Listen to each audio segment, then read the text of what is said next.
Hello and welcome to Politics at Jack and Sam's Daily, the podcast that gives you everything you need to know about the day to come on the election trail. Hello, my name is Jack Blanchard of Politico. With me, as always, is Sam Coates of Sky News. It is Tuesday morning. It's day 20 of the election campaign, and there are 23 days to go now until polling day. We're almost at crossover point. It's manifesto week, and today we swap the literal roller coaster of the Liberal Democrats for the metaphorical roller coaster of the Conservatives. Although I have to say, Jack, given that the Tory launch is at Silverstone, home of the British Grand Prix, the metaphors for a second day running kind of write themselves, going in circles, race to nowhere. Or maybe on some sort of high-speed mission to victory, Sam. You never know. Still 23 days to go. Before we get on to the day ahead, I want to ask you about the roller coaster. I was sort of thinking this morning, I'm editor at Politico now. I spend most of my time these days sitting in offices, talking to people on the phone, planning stories, editing podcasts. I don't get out and about as much, and I don't really miss that very often. But just occasionally, I watch you rushing around the country doing your version of political journalism. I think, it does kind of look fun, actually. And yesterday, I think, is a case in point. Just talk us through briefly, will you, the Lib Dem manifesto launch? It was a very serious affair. and oddly, one of the kind of conundrums about it was that the thrust of it was Ed Davey, the Liberal Democrat leader, going, I want to be taken seriously as a party. That's why I've done all these costings. That's why I've got this super detailed manifesto. But then, having made his pitch for seriousness, he ended his manifesto launch by going, and now I'm off to Thorpe Park. And so we went with him. And he did as many rides as he possibly could in his suit and tie. And I think that was probably deliberate. Incongruous is the look that they're looking for. I have to say, some of the members of his top team did not look like they were enjoying it anything like as much as him. I did, however. I even got to do one of those little bits of filming on a ride myself where you deliver the lines and then the ride takes off. I didn't nail it first time, so I had to go on the ride twice. I don't think I could have managed the ride a third time, I have to say. So it rather focused the mind. Sam, did you squeal like a little child or not? The producer I work with, Tom Larkin, has put the evidence up on social media platforms. I would invite you to go to X, watch the footage and decide for yourselves. There you go. Well, that's clearly the most important thing most people will be doing today. But the three other important things happening in politics today, well, there's one big thing. Obviously, you've been listening to this podcast, you probably already know this, that the Tory party are launching their manifesto this morning, so we need to get into that. Labour have got a smaller announcement all around children's health, although lots of people want to talk to them about capital gains tax, so that's possibly a moving thing to watch for today. And then up in Scotland, we get the second big leaders debate. This one's on BBC One tonight, and of course we'll be featuring the soon-to-be-departed Scottish Tory leader, Douglas Ross, so that could be a bit of fun as well. But really, it's all about the Tories, Sam. A lot of the manifesto seems to be in the papers now. I mean, a lot of it's been slowly briefed out over the course of the last couple of weeks. We've seen some big eye-catching announcements. A lot of it was around in the weekend papers as well. There doesn't really seem to be a big rabbit in the hat as far as we know. But then, people talking to my Playbook colleague, Dan Bloom, Tory camp, was saying, well, manifestos aren't about pulling rabbits out of the hats to impress journalists. They're about a serious costed plan for government, blah, blah, blah, blah. So we'll see if there's anything more exciting than what we already know about when it is launched at about 11:30 this morning. Why don't you give us a quick run through of what we do definitely know is going to be in that big Tory manifesto?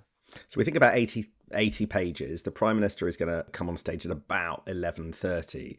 He's got a pitch, right? And his pitch is rather like in the 80s with Margaret Thatcher, where there was a difficult period of reform, a difficult period of kind of structural changes. After that, it was boom time. We've had COVID, we've done the difficult things. Now we can have boom time, lower taxes, and help people to keep more of their own money. That's the intellectual argument that he wants to make at the heart of the manifesto. But is it fair? Before we get onto the specifics, it's just worth saying that, that's not necessarily kind of how some commentators see the economy. What struck by Martin Wolf in the FT, saying that actually he would prefer a more honest political process, which admits that there's going to have to be tax increases after the election. That's aimed both at Labour and the Tories, to be honest, because the only choice is raise taxes or slash spending, and there should be an open discussion of that. So not quite boom time from him. It's been called a sort of kitchen sink manifesto because there's just so much in it. So the closest to there being something new, and this is confirmed now, is that the manifesto will promise a third 2p cut in national insurance. Now, this isn't a huge surprise, but it will be in there on those terms. It's not a huge surprise because the Tories have signalled that they want to, in the end, get rid of national insurance, the employee national insurance altogether. But I have to say, you only have to go back 11 days to June the 1st, where Jeremy Hunt was telling the Mail on Sunday that the two existing 2p cuts hadn't really made a big difference in the polls, but maybe this one will do, Jack. You never know.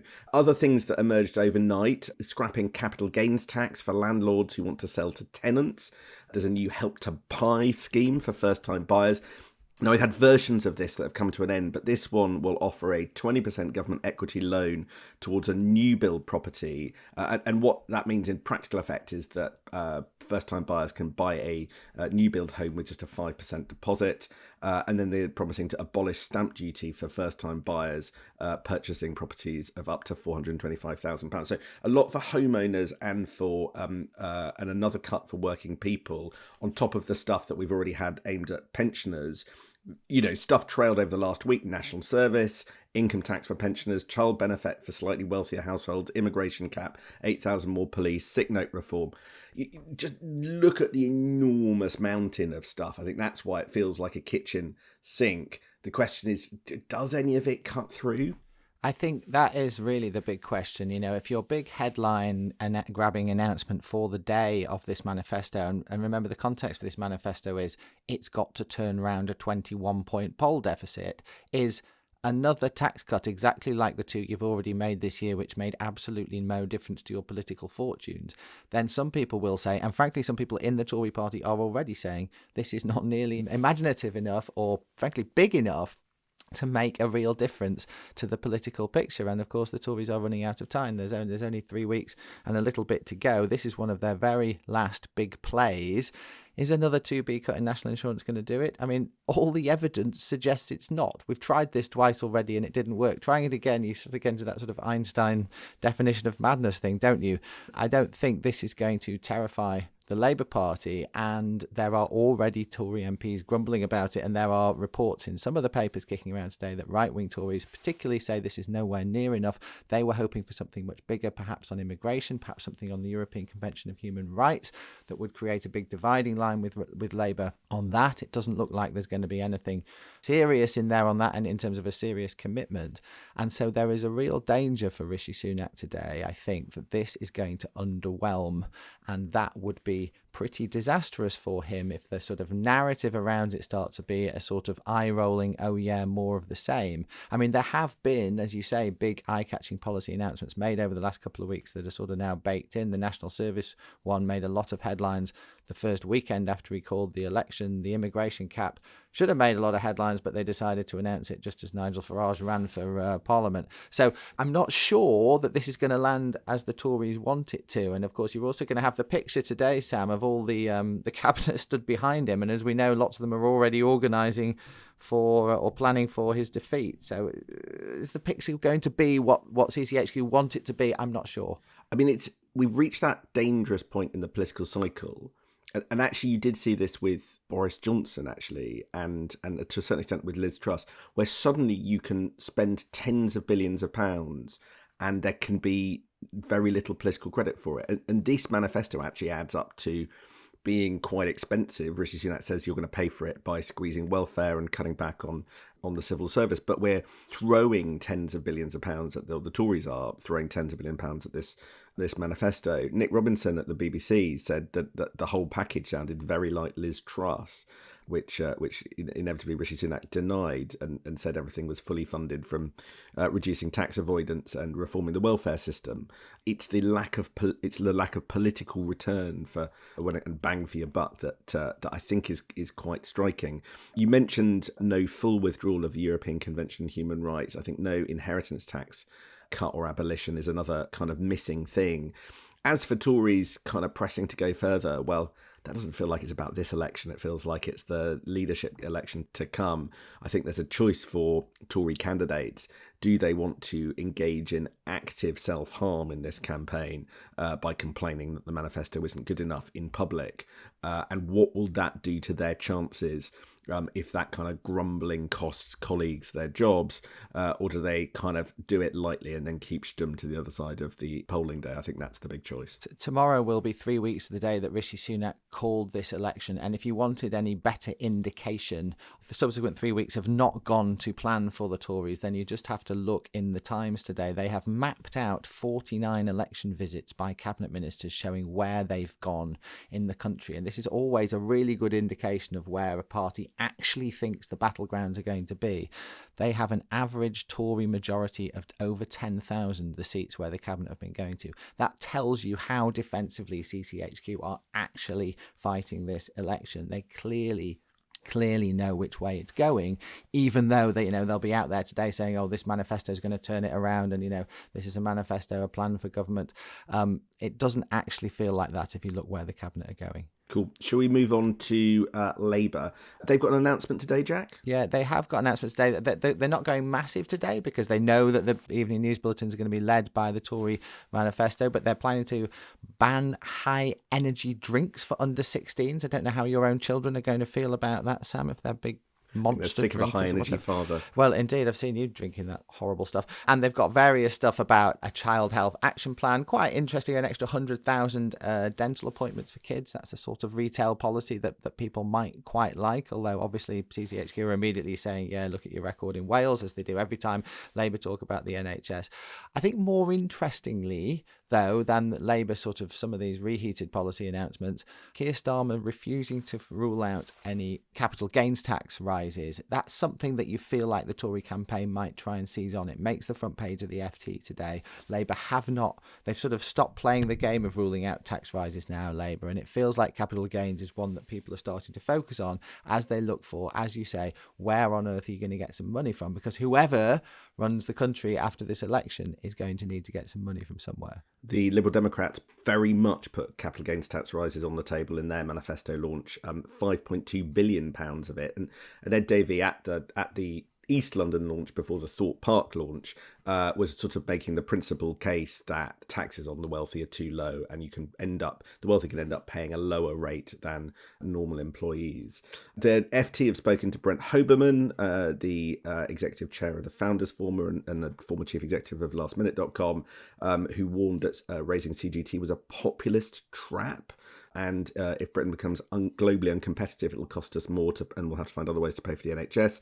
Also, they got Sir James Waits, from the chair of the Institute for Family Business and a former chair of Waits Group, to weigh in saying that capital gains becomes a disincentive to growth. I was very struck that the Financial Times decided to put that on the front page on Tory Manifesto Day, no less. But it does feel like the tax debate for Labour has a long way to go, but quite rightly, because whoever comes in is probably going to end up raising taxes.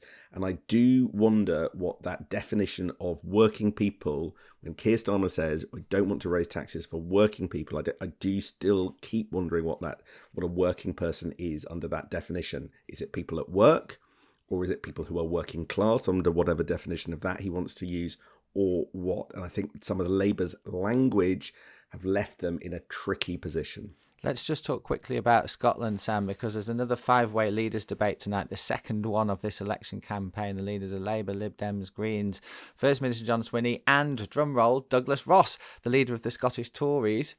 For the moment, they'll be going head-to-head on BBC One Scotland tonight. We shouldn't neglect Scotland when we're doing these podcasts because, as we've said repeatedly on our Sunday show, Scotland is an important path to victory for Keir Starmer. The whole independence question hasn't gone all the way, although it's on the down low at the moment. The potential collapse of the SNP is a really big story, and so these debates really do matter, not least because John Swinney is a new figure, or at least new as leader, and it's important to see how he's faring against his opponents. Douglas Ross announced he's quitting as Tory leader when the election's done yesterday, which is a pretty extraordinary thing to do for a party leader midway through an election. He's a hokey-cokey leader. He's always got one foot in and one foot out and shaking it all about. How many leaders has he called to quit? How many somersaults has he done about where he's standing and where he's not?